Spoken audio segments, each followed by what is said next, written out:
ක්‍රිස්තුමන්තුල මා ප්‍රේමවන්තයනි සහෝදර සහෝදරියනි අද අපි සාමාන්‍ය සමය දසවන සතියේ අද සඳුදා දිනේ දවසේ අපි ඇතුළු වෙනවා. අද දේව වචනේ ඔබට මට ආරාධනා කරන්නේ මේ කන්දෝඩ දේශනාව පිළිබඳව මෙනෙහි කරන්නට.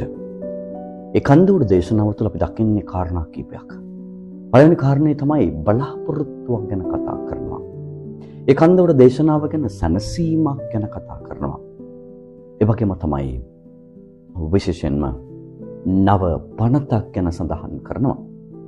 ඒ වගේම තමයි අධ්‍යාත්මික ආකල්ප විප්ලවයක්.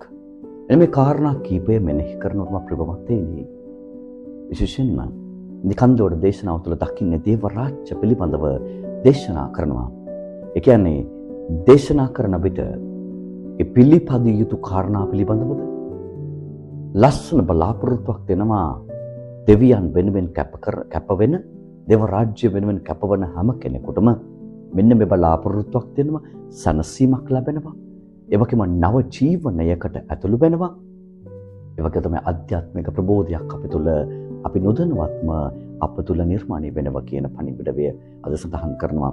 වර්තමානයේ ලෝකයේ තුළ ජීවත් වන ඔබට මට සමාන වෙලාවට දෙවියන් වෙනුවෙන් කැප වෙන්නට අපිට බැරි වෙන්න ඉඩ තියෙනවා. එහෙම නැත්නම් බැරි වෙන්න ඒ ඉඩ කැප වෙන්න බැරි වෙලා තිබෙනවා.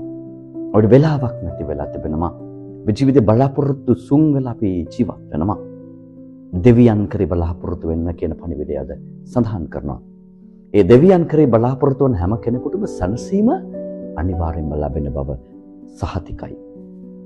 ඒ සහතිකය අද මේ කන්දෝඩ දේශනාව තුළ ඔබට මට ලැබෙන බව අද සඳහන් කරනවා.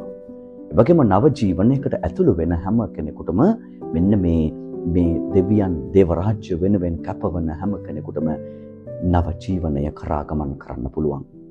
ඒ ගමන් කරන හැම කෙනෙකුටම ඒ ආධ්‍යාත්මික ප්‍රබෝධය ඔවුන් තුළ ඇති වෙන බව සඳහන් කරනවා.